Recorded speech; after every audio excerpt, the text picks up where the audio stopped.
We have just finished having an evangelism seminar. A seminar which, I guess I need to stand over here. I forgot I'm not mic'd up. It's one of those days for me, I guess. We had an amazing seminar. Rob came and gave us a lot of information, and it was a lot of information. But it's a lot of useful, good information. Rob did a great way of explaining exactly what we're going to need to be doing, from contacts to a growing church. When I first saw this, he described it as a pipeline in several different ways. I couldn't help but think of the life cycle of a frog. You have the eggs, then they hatch into tadpoles. The tadpoles swim around for a while, eventually become frogs, and so on and so forth, until you're back to the eggs. It's kind of the same thing. And I can't help but think that his model is a life cycle for our congregation. We have to change our way of looking at things. We have to be able to know what we're doing, all the different steps involved. And I know it's a lot, but the plan tonight is to break this down into small little pieces. This evening we're going to review. So I'm not giving you anything new that we haven't heard from Rob unless you missed the seminar, in which case this is a good explanation for you to hear. But we're going to go a bird's eye view one last time over the evangelism model and all the different steps. 90% of our work is going to be in the contact phase. The contacts are how we get the people that we're going to reach out to. Unless we have people to reach out to, we can't evangelize. There's a lot of different steps in this. And we're going to break down each one, and I'm going to have to, because it's so small on the screen, I'm going to have to bring it up here so I can see it. In the contacts, we have what Rob calls contact lists, visitors, new movers, door knocking, community outreach, and congregational activities. Now, every one of you tonight at some point will receive these. Yeah, you can go ahead and hand them out. I should have told them to do that earlier. But we're going to have them go around right now and give you guys this little card. Just a little postcard that you can keep on you, keep in your Bible, and this is going to explain the congregational model. So we're going to go from the contacts to the prospects, the Bible studies, the baptisms, the new converts, and the growing church, which comes around full cycle to getting more contacts. Now, Rob likes to say that it is quantity over quality, and he's right. We always hear quality over quantity. Yeah, I said it right. We always hear quality over quantity, but in this case, we want more contacts. The more people we can reach out to, then the more people we're going to get to become new Christians. It's going to take a lot of them. So this is one of those rare instances where it's quantity over quality. If you look at your list, we're going to go through it a little bit at a time. We're going to look at target lists. This is how we're going to start out with. Everyone should also be getting one of these School of Evangelism bookmarks. This bookmark needs to stay in your Bible, stay in your portfolio, whatever it is that you carry around with you each day. If you're a woman, if you have a purse, this is a great thing to keep on you. Our assignment for this next week, next Sunday, is I want 10 names of people who need prayers, people you know, people you might have studied with, people that you would like to study with and reach out to. We can all write down 10 names. And if you can't think of them off the top of your head, just go down through your contacts list. We all have cell phones full of them. I probably have 500 that I don't have photos for. There are tons of people that we can reach out to. But we're going to put 10 names on this card by next week. And on the back, it'll even show you the categories of the people that need to be here. These will eventually move from the contact list to the congregational list for prospecting. Now, eventually, we're probably going to rename the prospect category. We were talking a little bit about it and maybe calling it Collierville Cares.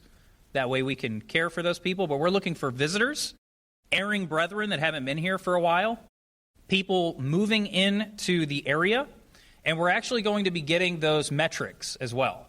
So what Rob has set up for us is he's calmed down and he has purchased all the information for new movers for the past several months. And we're going to keep receiving this information so that we can reach out into the community of people recently coming into Collierville.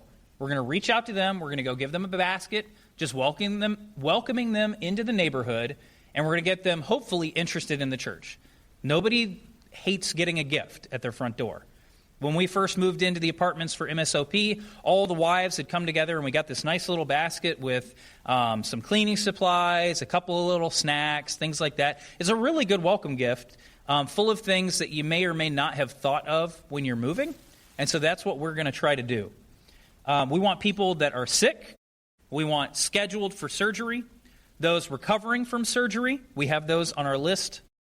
We have cancer, those dealing with therapy, loss of a loved one, newly married, birth of child, graduation, new job, lost job, depression. The list goes on and on. But one thing that you're going to notice is a lot of these are life events. From moving to having a baby, they're all having something large happening in their life, something changing. We want to be there for our visitors and the people in the community for this. This is a community outreach event kind of thing, because our goal is to reach the community and get them in here. There's a lot of steps. There's a lot of stuff that I'm going to repeat tonight over and over and over again, but it's because it needs to stick. We got to be practicing this. But we're going to do it slowly over the next couple months, and we're going to put everything into place piece by piece. It seems like a lot. You thought it was a lot listening to Rob? You should try reading this stuff.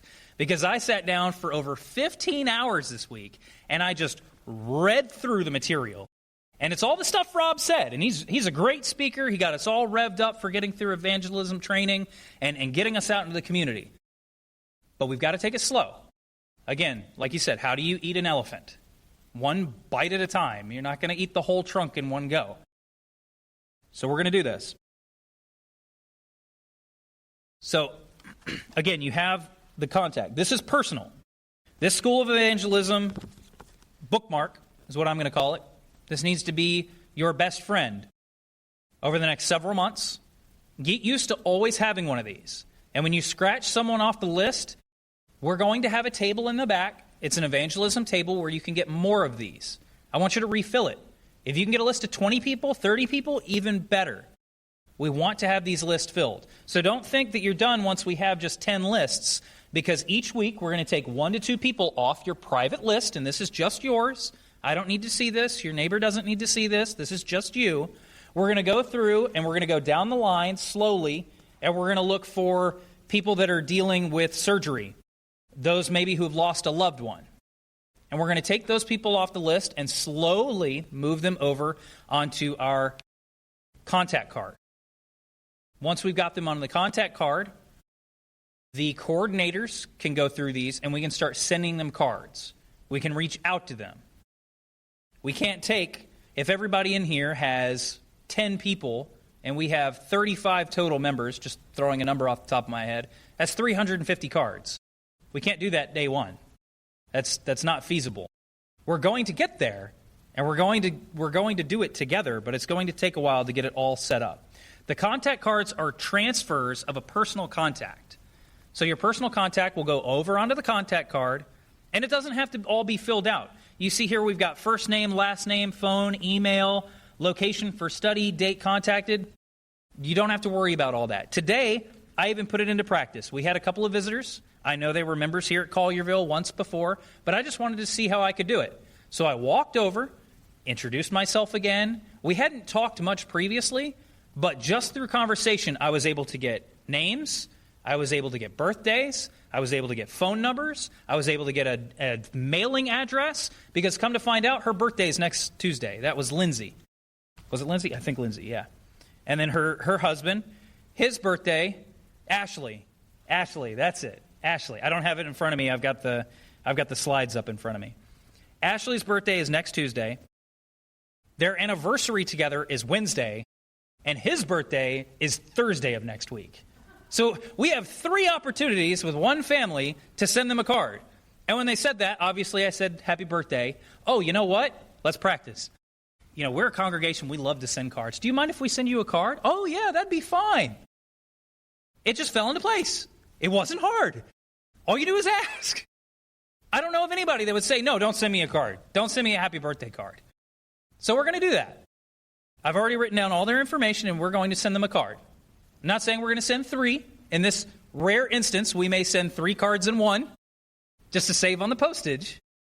But we have the opportunity now, and all it does is take them there. Is take you going over and saying hello to them. Just asking them for their information, getting to know something about them. We were laughing because they had 2 small children, and we've got one on the way. We invited them, hey, you know what? We're going to have them over as soon as our little ones, well, not as soon as he's born, but we're going to have a play date. They should come over to the house and get to know each other. I think we got 3 little best friends going right now, and they don't even know it yet. That makes them happy. It makes them smile. The important part is we're not going to be asking them anymore to fill out the cards on the back of the pew. It doesn't work. I don't even like to fill them out. We need to be talking to them. We need to be engaging with them. We need to get to know them on a personal level. Evangelism doesn't work unless you show a genuine interest in the people that are here. We have to show them that we love them, and it's far easier to get that information than crossing our fingers that they pull the little card out of the back of the pew and hand it in at the end of service, or when the basket gets passed around, which we don't pass the basket around. So we have to search the pews after. Eventually, we're going to take these contacts from the contact cards, and we're going to put them into, man, it's so small. We're going to put them onto the congregational contact list. These are the ones that will be getting not only the cards, but we're going to try to reach out to in a personal manner. Maybe go to their door, invite them to come to service, take them out to lunch, things like that. Outside in the foyer, by next week, we're going to have the evangelism table. This is where you're going to see all the literature that we have. You're going to see these training cards that go over and have all the stuff on there. You can get these guys. We'll have Back to the Bibles, Believe the Bibles. Everything's going to be out there, and we'll even have framed up the posters of our congregational model, of the pipeline, or our new circle of life, as I like to think about it. Because life keeps moving, and we've got to keep moving too. We don't have to move fast, just one step at a time. As long as we are all working together and we can push towards the goal, we're going to get it done. As Aaron said, I believe we can do this. If there's a congregation in the world that can evangelize and grow their numbers, it's us. Because I know each and every one of you has a heart of gold. You guys love visitors and love people more than I've ever seen a congregation, even ones that I've visited. We just need to know how to show it. So the goal for visitors, they're going to come in, and I know that it's so small, but we're going to identify and we're going to greet them. By greeting them, we're going to get their information. We're going to give them a gift bag. We're going to have the gift bags on the table or next to the table or somewhere in the building. We haven't decided that yet, but it's going to be available to all members. They are not going to be behind a locked door. This way, when a new visitor comes in, you meet them, you greet them, we can give them a gift bag. It's something very nice, gets a smile in their hand. Through talking with them, we can fill out the contact card. You can sit there. I sat there today and wrote down their information as they talked to me. It didn't bother them at all. In fact, we even joked about it. Whenever I pulled out my iPad and I'm like, here, let me write down your name just so I know I don't forget it, because I'm notorious for it. And then eventually we'll move them over onto the prospect list. It seems like a whole lot until you start putting it into bite-sized chunks, and then you realize when looking at the individual pieces of, okay, I can do that. All right, I can do that. It's like building a Lego set. You look at the one piece of direction. You don't go to page 4 before you've done page 1 of your Lego set. You've got to build the base model first, right? Well, the boys know more about the Legos. Next, we have Heart to Heart. We're going to be able to send this out. This is a new publication. He's going to help us get this out to the community. House to House, Heart to Heart has a publication that will be completely, customized for this congregation. So it's going to have our information on it, our visitation times, link to the website and all that, and we're going to send that out as well. Aaron, I think the slides keep getting smaller and smaller. Our goal is introduce, inform, gain interest, and to invite. When people come in, we can introduce them. We can ask them, along with asking them if they want to go to lunch and everything over the period of time. We can ask them, hey, do you receive House to House, Heart to Heart? Have you ever heard of it? Oh, well, I actually happen to have a copy of it right here. It's great. There's something good in here, but it gets our information in their hand. I'm not sure if we're going to be putting those in the visitor bags or not. or just mailing them out or giving them out by hand, but we're going to get them in their hands one way or the other. New movers. Again, we're going to get those lists of new movers. We have addresses. We have times of when they moved. I believe we get the names, too, of the people that move in. So we even have their names. We know if they're a family, if they're a single. We get all that information from the metrics. So when we go, we've done our research. We've done our homework. We know who we're talking to. And whether it is in an area that says, no soliciting, that's fine. We're not soliciting. We're just welcoming our neighbor. The whole goal of going to the new movers and meeting with them is just to meet them. Just to welcome them into the neighborhood, give them the gift basket, let them know that we are here, and that I promise you, we will be the only church that walks up to their door, knocks on that door, and gives them a gift. I think that puts our foot in the door way further than anything else that we can do for new movers. People in the new community, back when, and a lot of Christians nowadays still do it. When we move, typically we try to have a place planned that we're going to go to worship for. You plan that ahead of time. You visit around at the congregations and find your new home congregation before you move. The world's not like that anymore, especially the denominational world. When they move, they have no idea where they're going. Typically, it's a flavor of the week kind of thing. They're going to find wherever they feel most welcome. Why don't we beat them to the punch this time?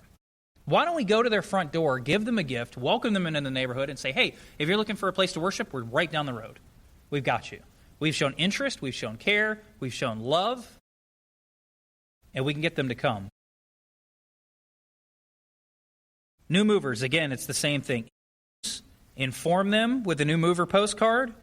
We're going to give them the new mover basket, and we're going to invite them to come to church with us. That's it. We're going to be friendly to them. Door knocking reinvented is what Rob calls it. It's different from normal door knocking. Now, if you've ever been on a door knocking campaign, who's ever been on a door knocking campaign? Let's raise our hands. Okay, so quite a few of us, but not all of us have. It's kind of like cold calling. If you've ever worked at a call center, it's hard stuff. You have no idea who's going to open up that door. You have no idea what the reaction is going to be. It works. In so many parts of the world, door knocking works. Our society now, door knocking doesn't seem to be working nearly as well as it used to. It just doesn't. We have a society set up that's based on separation. Who are you, or why are you at my door? Are you here to axe murder me? I don't know you. Why are you here? It's a little different when they've just moved into the area and you're carrying a basket of gifts and say, look, we're just welcoming you to the area. That's a whole lot different than walking up and inviting somebody to the gospel meeting or to the seminar. Hey, we're running this seminar. Okay, well, I didn't ask for that. It's basically soliciting. Now, I know soliciting by the letter of the law is trying to sell something, and we're not selling, we're giving away. But that's how they look at it. We've got to be able to know who we're going to help. We need to go to them and inform them how we are going to help them. We need to show them that our purpose is there to help them and be kind and loving. And then the goal is to show them why we help. So if we can get them in the building, we've basically won them at that point. It's game over. We're going to get their information. We're going to ask them out for lunch. We're going to get the Bible study. It's all a ripple effect, and it all starts with the contacts. It all starts with the door knock of the new movers. It all starts with asking those prepping questions of, hey, I can't help but notice I haven't seen you here before. What's your name? Oh, you are. Oh, you got a cute little child there. Just what I did this afternoon, just for practice. And I did that on purpose because I saw the opportunity and I wanted to show that it works. Invitation cards will be in the baskets. I'm getting behind on my slides here. Actually, his slides are different on... Interesting. Okay, so it's good that we have VBS. It's good that we have trunk or treats. It's good that we have benevolence. It's good that we have graduation banquets. He's not saying, and I'm not saying that these are bad things. These are good things. But what's the purpose behind doing them? We've got to make sure that our purpose for anything that we do from here on out is strictly for evangelism, getting people to come. What is the Great Commission? to seek and save the lost, right? That's what we're supposed to be doing. It's great that we have a VBS. It's great that we have a trunk or treat. But if we're going to have the trunk or treat, we need to figure out how to invite people from the community. How do we get more people that we don't know than people than we do know? These are not private shindigs anymore. They don't need to be. We need to have people from the community here, and we need to evangelize with them. We need to show them what God's love is for them. We need to inform them. We need to show them the purpose. And again, we need to show them the goal. It's the same thing. Again, I know I feel like I'm up here feeling like I'm repeating myself. You guys who have been to the seminar have seen this. But it's very important. Every section of this is incredibly crucial. And we're going to be setting all this up over the next several weeks to months. Greeting cards. When we send out the greeting cards to our prospects, I've lost it on here. I'm just going to go by the slides. We're going to send these out for 3 to 4 weeks, and they're going to get one greeting card a day. So when we have a visitor that comes, we're going to take them out to lunch. We'll talk to them. Great. When they go home, the next day or two, they're going to receive a card. The day after that, they're going to receive a card. The day after that, they're going to receive a card. And we're going to keep doing this for 3 to 4 weeks. He suggests at least doing this for 10 prospects at a time and mail them out evenly. Put them in the mail every day. One letter. It's going to take legwork. It's not easy having to write a letter, sign it, envelope it, put it in the mail, stamp it, and send it off. Does anybody else get tired of getting junk mail in their mail? I know I do. Back in the day, I used to take the junk and I'd send it back to them. I'd tear it off, I'd leave my name on there, and they always had the little prepaid envelope. I'd shove it back in the envelope, I'd leave my name on it, and I'd send it back and let them throw their own trash away. It's totally different, though, when every single day you're getting a card that says, hey, we miss you. Hey, thanks for coming to our congregation. It was great speaking to you. I really hope, insert line about their family that they told you. You know, hoping and praying that your little one is still doing well. We can't wait to see her again. These are encouraging. This is great. Rob goes to people and he sees them literally lining them up on their mantelpiece. And then whenever we go to door knock later on and we follow up with them, they go and show them, oh, you guys are the ones that are sending me all these cards. You know, you guys came with a new mover basket too a few weeks back. 4 weeks of cards, a basket with things I needed when I moved, a constant invitation to go out to eat with us. Who wouldn't be happy about that? That's how we get them in the door. That's how we open up their hearts to a Bible study. We got to contact. We got to show them the example that has been set forth, and we have to show them our hearts and compassion towards them. Another thing we do with prospects, we always eat. He said over and over and over again during the seminar, we have a tradition here that when a new visitor comes in that door, we take you out to eat. Don't worry about paying. We're going to take you and your whole family out to eat. This tradition starts today.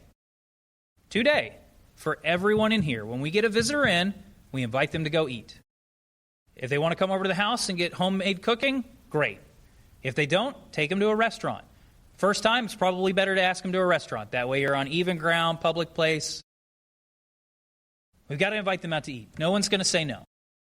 But what's better, to have the 5-minute conversation on the back row with them or as they're walking out the door, or gain an extra hour and a half with them at Chili's and sit down and open up their hearts and get to know them?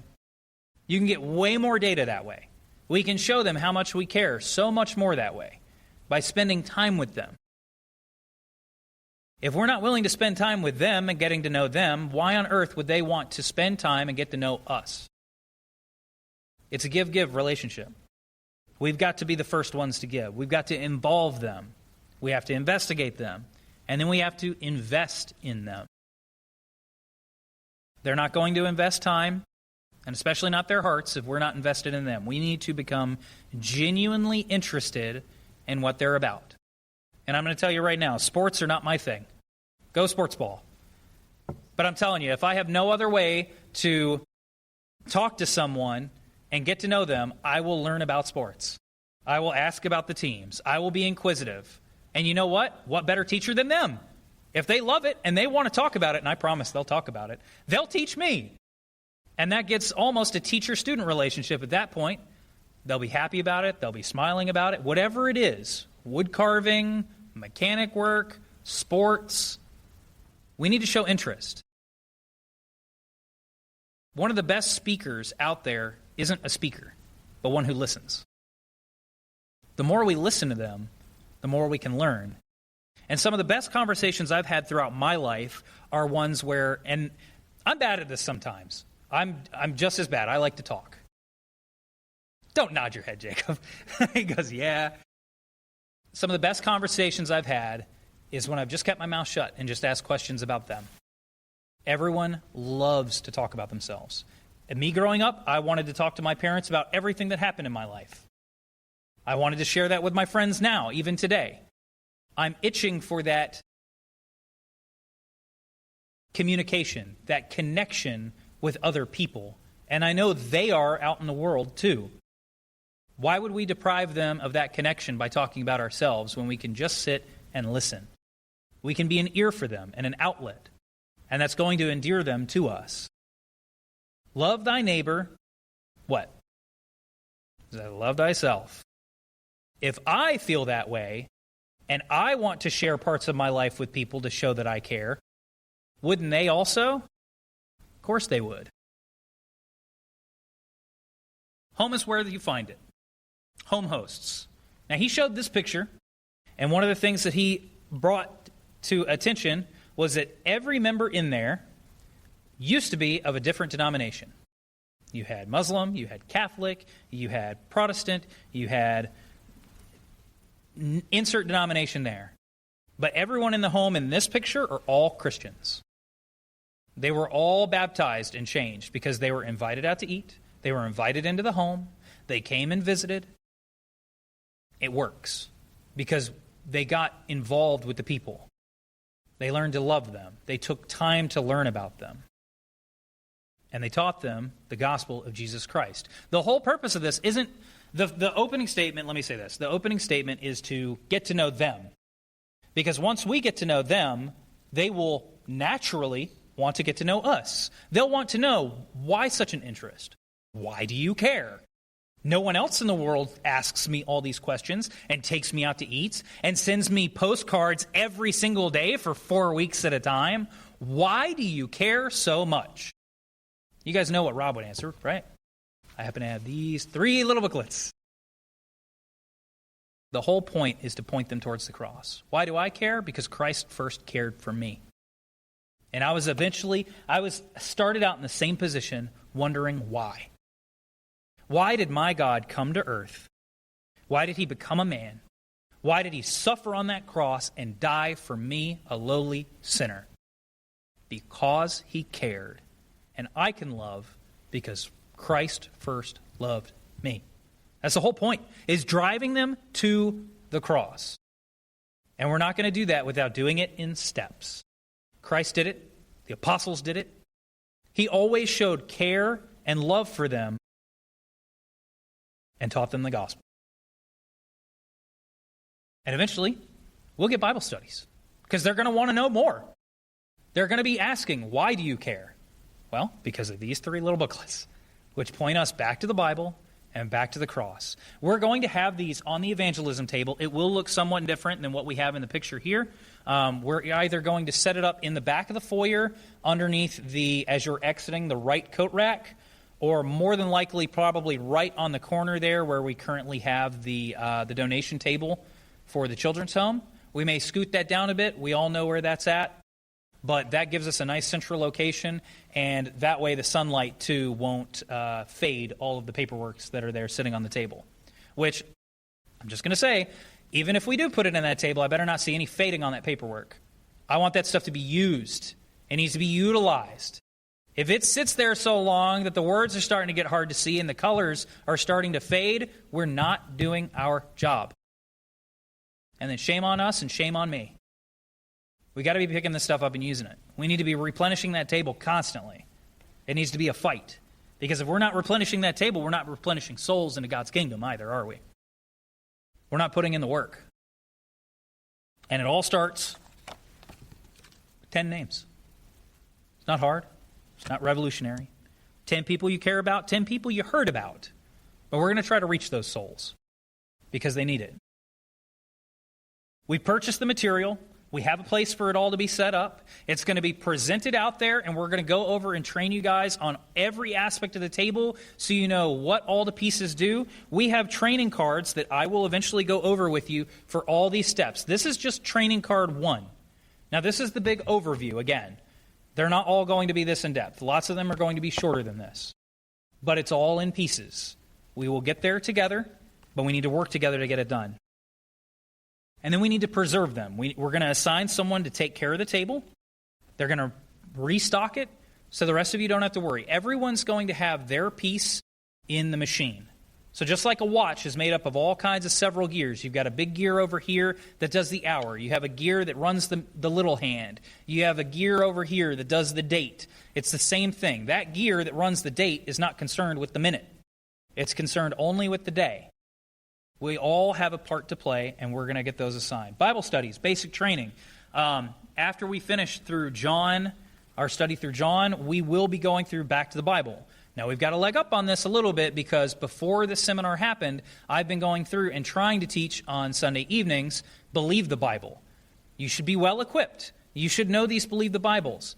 And you should know the back to the Bible by the time we're done with this. I highly, highly suggest, I cannot suggest enough, that everyone in here finishes back to the Bible, all 3 booklets, on their own. Outside of worship, we need to do them ourselves. Because we're not going to ask visitors or people that we want to have a Bible study with to do something that we're not willing to do ourselves, right? We need to be the examples.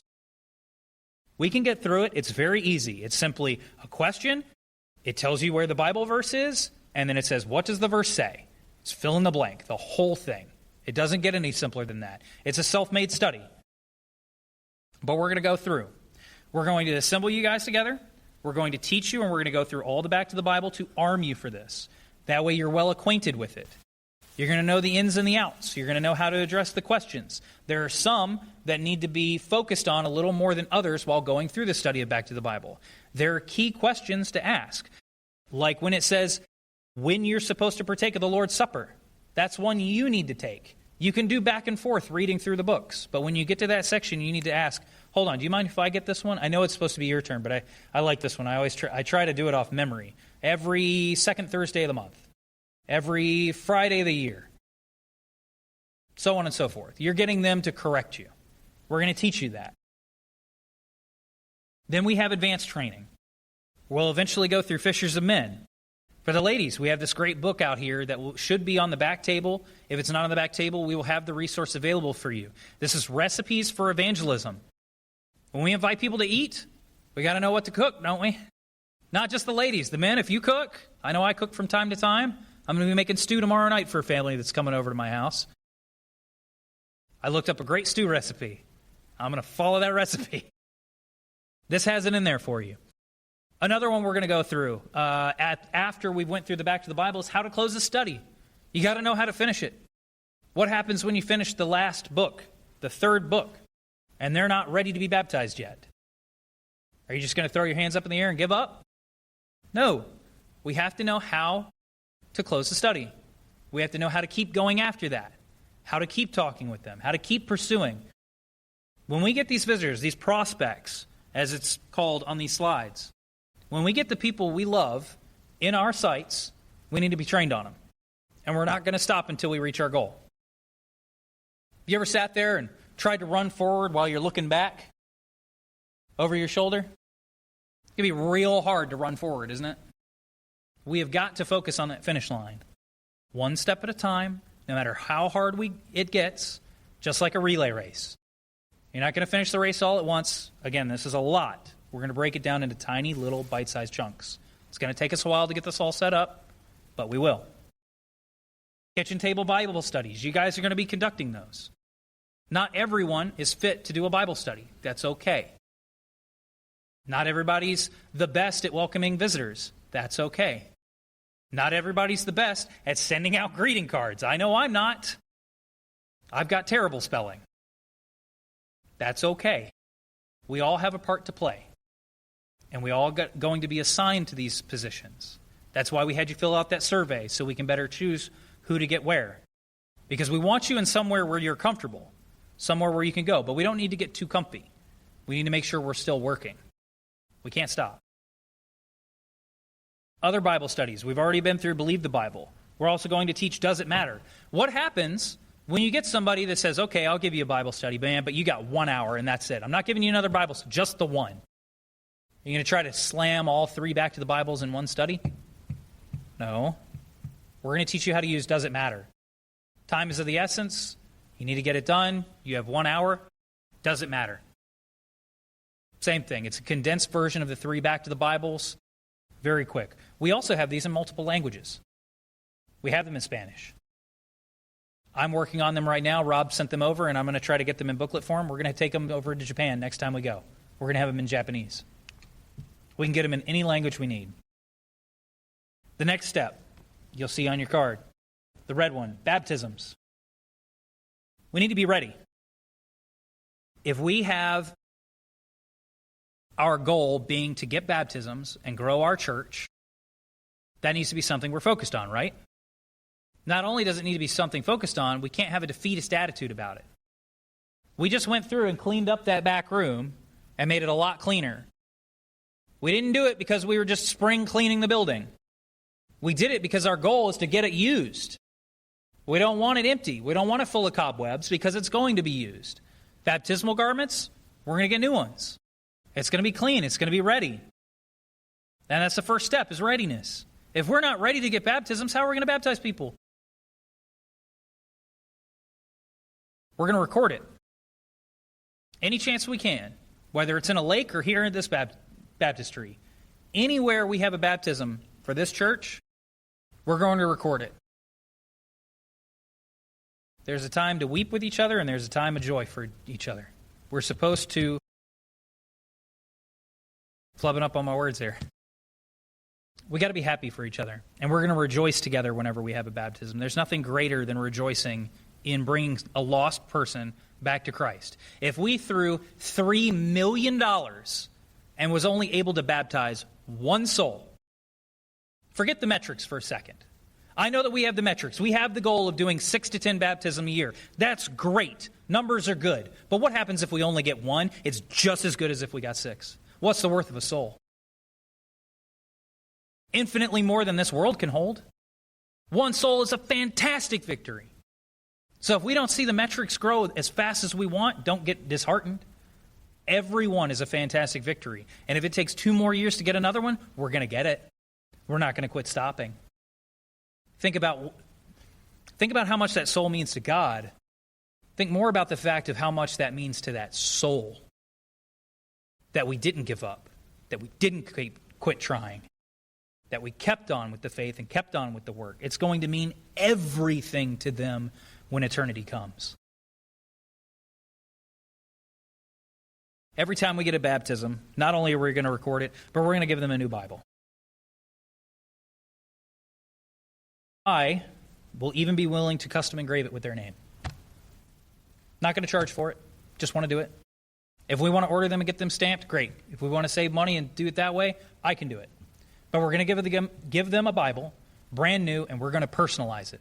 Whether it's stamped, laser engraved, whatever. We want to put the Word of God in their hand and give them the tools they need to succeed, much like Rob has given us the tools to succeed now with this congregational plan.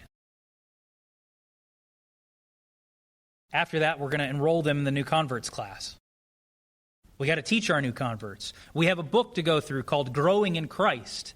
There's another one, the Acts Workbook. We're going to teach them all the basics. Because we know the gospel plan of salvation. We've got them baptized. They're in a saved state. We want to make sure they don't fall back. We don't just dunk them and leave them. They need a good supporting structure. Unless you have a great foundation, a skyscraper's not going to keep standing, is it? It's going to topple over once it gets too high, too many floors. They need us to be their foundation. And they need their foundation, us, to be centered on the Word of God.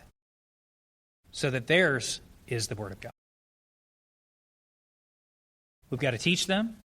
We've got to connect them with each other. Because our new converts are going to grow together.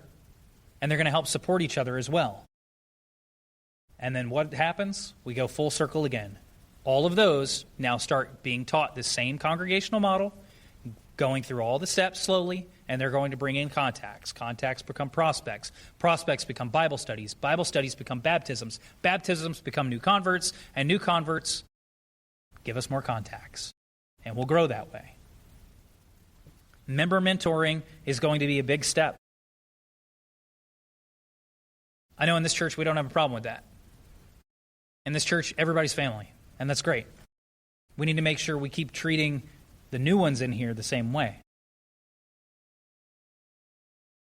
We're going to go through compassion card troubleshooting. I'm going to also teach you guys, did everybody get the email Reaching the Lost? Raise your hand if you did not receive the email Reaching the Lost in the past week. Okay. If you didn't, come see me after. I'll get your email, and we'll get that to Rob and get it sent out to you. That's the newsletter update that's going to keep coming through, and we're going to get you guys set up with that. We're also going to give you access to the curriculum. It's the same curriculum I have. It's the same curriculum Aaron has. So if you want to know more about your specific role when you get the role, you have it all right there. There's nothing that I will tell you that's not in this website that will teach you. It's easy to navigate. You've got sections over on the left-hand side, contacts, prospects, Bible studies, new converts, all the way around the congregational model, and all you do is click it. It's got a drop-down menu. You find your section. It'll tell you all about what's to be done and what's needed. We all have access to this. We're all going to learn from this. We have a recommended training and preaching schedule. That's what we're following right now. This morning, Aaron started us out with John chapter 1. Or not John chapter 1, John 4. The first section of John chapter 4. It's a 3-part series. I'm going through the model right now, the review. It's nothing you haven't seen before if you came to the seminars, but it's good to have a touch-up. It's a lot. It's still a lot, but we're going to go through. It may not be every single week. Some weeks we may not be able to follow it perfectly, but we're going to keep making progress. If we keep making progress, just like any job, you're going to reach your goal. We have a checklist. I have this digitized on my iPad right now. I'm going through the initial setup. We're going to go and teach you guys about the evangelism table.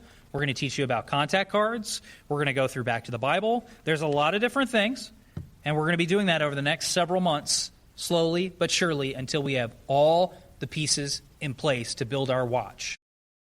And then we can all work. We're going to be the membership that powers the batteries of said watch, and we're going to watch it tick. And every second that ticks, it's going to get closer to a baptism. I promise you. I know it's going to work. I've seen it work. This here is our evangelism model, like assignment roster. I have this also digitized. This is to where I can keep up with who has what assignment, what you're doing, and I'm going to try to oversee as much as humanly possible. I can't do it all myself, so I'm going to rely a lot on all the members here, but I need your participation. I need your help. We're going to get people assigned. We're going to get weekly or bi-weekly updates on how things are going. If you have new prospects, contact lists, bring them to me. We're going to get them there, where they need to go. Does everybody see kind of how this all works? It's just a big circle. It's a lot to do. There's a lot of parts and pieces. But all we have to do is slowly make it around the circle, just like running a relay race. And when every time we make it around the circle, we get a new baptism, or two sometimes. We can increase our numbers. There's no doubt in my mind that we can reach that 6 to 10. But even if we don't, the worth of even reaching 1 makes every single bit of this worthwhile. So again, what I want you to do is your bookmark. I want everybody to have a bookmark. And I'm going to go around over the next couple of weeks, and I'm going to ask you, do you have your bookmark? And if you do not have a bookmark on your person, I will have a bookmark to hand to you, because I want it on your person. If I see you out in town, I'm going to ask you, do you have your bookmark? I will give you a pass if it's in the car. I want 10 names. We can all put 10 names on here. We're just getting started. That's all. Just 10 names for the week. That's it. Think of it like homework. I can't think of it like homework, not myself. I love it too much. Because we're reaching people we care about. We're saving lost souls. We still have the invitation open for anybody that needs it. If you haven't been reaching the lost, if you found yourself not caring, if you found yourself growing apathetic towards God's work, you need prayers, you need anything we can pray for you for, or you simply want to put on Christ in baptism tonight, we have that open for you now. And we'll help you out however we can as we stand and as we sing.